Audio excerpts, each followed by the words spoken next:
तो दोस्तों कहानी की शुरुआत में हम देखते हैं कि एक लड़के को मिट्टी में से एक बुक मिलती है जिसे लेकर वो अपने घर चला जाता है। सुबह उठकर देखता है और इसे देखकर कहता है ये तो लूडो जैसी मुझे लग रही है। फिर ये इस बुक को नीचे रखकर वीडियो गेम खेलना शुरू कर देता है। फिर हम रात को देखते हैं कि ये सोया पड़ा था कि अचानक उस किताब में से आवाज़ आना शुरू हो जाती है। हम देखते हैं कि ये लड़का उस किताब के पास जाता है और अचानक गायब हो जाता है। फिर सीन कट होता है और हम इस लड़के को देखते हैं। इसका नाम स्पेंसर है। इसे वीडियो गेम खेलने का बहुत शौक है। फिर हम एक लड़के को देखते हैं। इसका नाम फ्रिज है। इसकी दोस्ती स्पेंसर के साथ है, लेकिन इन दोनों की आपस में बनती नहीं। इसने नोट लिखाने के लिए दिए हैं स्पेंसर को ताकि ये नकल मार के पेपर में पास हो सके। फिर हम इस लड़की को देखते हैं जो अपनी पिक्चर खींचकर पोस्ट करना चाहती है। इसका नाम बेथनी है। और फिर हम देखते हैं स्पेंसर को जो कि एक घर के सामने खड़ा होता है। तभी इसके पास फ्रिज आ जाता है और ये इससे कहता है कहाँ है मेरे नोट्स। फिर ये इसे इसके नोट्स दे देता है। फिर फ्रिज एक गाड़ी में बैठकर लड़की के साथ चला जाता है। फिर हम देखते हैं बेथनी को जो कि क्लास में अपने दोस्त के साथ फोन पर बात कर रही होती है। अचानक टीचर इसे पकड़ लेती है। फिर इससे बताती है तुम्हें इसकी सजा जरूर मिलेगी। और इधर टीचर इन सबसे कहती है जल्दी जल्दी अपना पार्टनर चूज करो, फिर हम थ्रो और कैच की प्रैक्टिस करेंगे। इधर ये लड़की जिसका नाम मार्था है, टीचर इसे कहती है आओ अपना पार्टनर चूज करो और खेलो। पर ये लड़की कहती है मुझे खेलना पसंद नहीं। टीचर को गुस्सा आ जाता है और टीचर इसे सजा दे देती है। और फिर इधर से एक लड़का आता है और स्पेंसर का नाम पुकारने लगता है और इसे कहता है तुम्हें प्रिंसिपल साहब अपने ऑफिस में बुला रहे हैं, जहाँ पर फ्रिज पहले से ही बैठा होता है। टीचर इन्हें बताता है कि तूने फ्रिज को नोट्स दिए और ये पकड़ा गया, जिसकी वजह से अब तुम दोनों को सजा होगी। और इन दोनों को सजा मिल जाती है। और इन दोनों के साथ दो लड़कियां भी होती हैं, एक तो मार्था दूसरी बेथनी। इन दोनों को भी सजा मिलती है। टीचर इन्हें कहता है ये कमरा तुम लोगों ने साफ करना है शाम तक, वरना तुम कल सुबह भी इसे साफ कर सकते हो। फिर ये चारों अपने अपने काम में लग जाते हैं। इधर फ्रिज के एक बॉक्स में से एक रेडियो मिलता है जो देखने में अजीब सा लग रहा है। फिर ये सब लोग इसे ट्राई करने की कोशिश करते हैं। फिर ये एक टीवी चलाते हैं और कुछ इनके सामने पेज ओपन हो जाते हैं जिसमें ये अपना अपना किरदार सेलेक्ट कर लेते हैं। फिर अचानक टीवी में से करंट निकलना शुरू हो जाता है। फिर ये बहुत कोशिश करते हैं लेकिन वो बंद नहीं होता। फिर आस्ता आस्ता करके ये सब लोग उस गेम के अंदर चले जाते हैं। फिर हमें इस जंगल का सीन दिखाया जाता है। यहाँ पर ये आदमी खड़ा होता है। फिर ये आस्ता आस्ता सभी चारों यहाँ आ जाते हैं। फिर ये एक दूसरे की पहचान करने लगते हैं कि तुम कौन हो। फिर ये एक दूसरे को जल्दी पहचान जाते हैं कि ये स्पेंसर है, ये मार्था और ये फ्रिज है। ये आपस में कहते हैं कि हम यहाँ कहाँ आ गए। इनमें से दोस्तों ये स्पेंसर है, ये मार्था और ये फ्रिज और वो पीछे बेथनी। से ये स्पेंसर कहता है हम लोग गेम में फंस गए हैं। इधर से फ्रिज कहता है तुम्हारा कहने का क्या मतलब है कि हम यहाँ गेम में फंस गए हैं। उसे स्पेंसर इन्हें कहता है अगर हमने बाहर जाना है तो इस गेम को पार करना ही होगा। पर सब इसकी बात मान लेते हैं और इस गेम को खेलना शुरू कर देते हैं। अचानक बेथनी अपने फेस को लेकर बहुत घबरा जाती है। फिर ये अपना फेस पानी में देखने के लिए जाती है। अचानक पीछे से एक बड़ा सा क्रिएचर इसे खा जाता है। फिर ये अचानक आसमान से गिरती है जिसे देखकर ये तीनों हैरान हो जाते हैं। फिर दोस्तों ये आदमी इन चारों को लिफ्ट दे देता है और इन्हें कहता है तुम्हें हमारी मदद करनी होगी।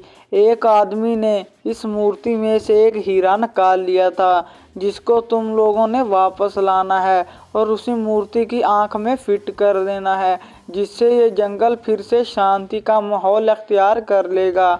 लेकिन इन लोगों को किसी बात की समझ ही नहीं आ रही थी कि किस हीरे के ये बारे में बात कर रहा है। फिर ये आदमी ने वही हीरा दे देता है जिसे वो दूसरे लोग तलाश कर रहे हैं।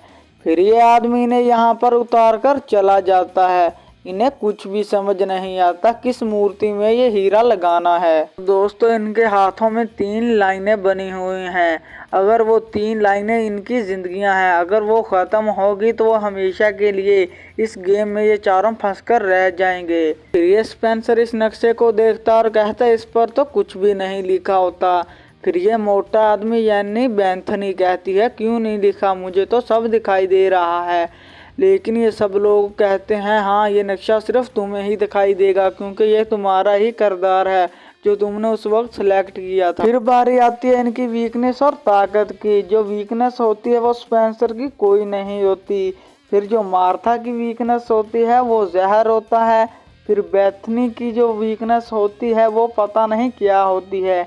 लेकिन जो फ्रिज है उसकी वीकनेस केक, रफ्तार और ताकत होती है। अचानक इनके ऊपर कुछ गुंडे हमला कर देते हैं और उनका पीछा करना शुरू कर देते हैं। ये भागते भागते एक नदी के पास पहुंचते हैं। ये सभी लोग उसमें कूद जाते हैं, लेकिन इस लड़की को गोली लग गई थी जिससे ये मर जाती है। लेकिन ये आसमान से नीचे फिर गिरती है, लेकिन इसकी एक लाइफलाइन यानी एक टैटू मिट गया था जो इसके बाजू पर था। अब इसके पास 2 जिंदगियां रह गई थी इस गेम से निकलने की। इधर ये आदमी इन चारों को ढूंढ रहा था अपना हीरा पाने की वजह से। फिर ये सब लोग बाजार आते हैं अपना नक्शा ढूंढने के लिए। फिर ये एक लड़का इनके पास आता है और इनसे कहता है मेरे पीछे आओ। ये सब लोग इसके पीछे जाते हैं और वो इन्हें कहता है इस डब्बे में तुम्हारा नक्शा है, ढूंढ लो। फिर ये सभी लोग इस डब्बे के करीब जाते हैं। जब ये जैसे ही इसका ढक्कन उठाता है इसके नीचे एक बड़ा सा सांप होता है। फिर ये लड़की कहती है यानी पैंथनी मैं इससे आंखें मिलाती हूँ, तुम वो नक्शा चुरा लेना। फिर जैसे ही ये टोकरी उठाता है वो सांप इसे डसने ही वाला होता है कि ये डरकर भाग जाती है। फिर ये सांप मार्था को मारने वाला होता है। फिर स्पेंसर उसका मुंह पकड़ लेता है।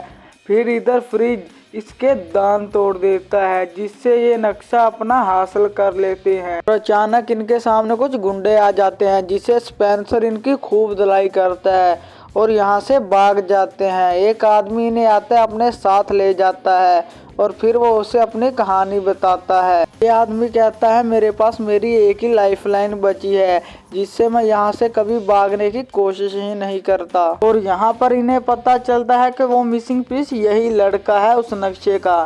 फिर ये एक कमरे से हेलीकॉप्टर चुराते हैं और भाग निकलते हैं, लेकिन वहाँ पर एक मच्छर इस लड़के को काट लेता है जिसकी वजह से इसकी डेथ हो जाती है।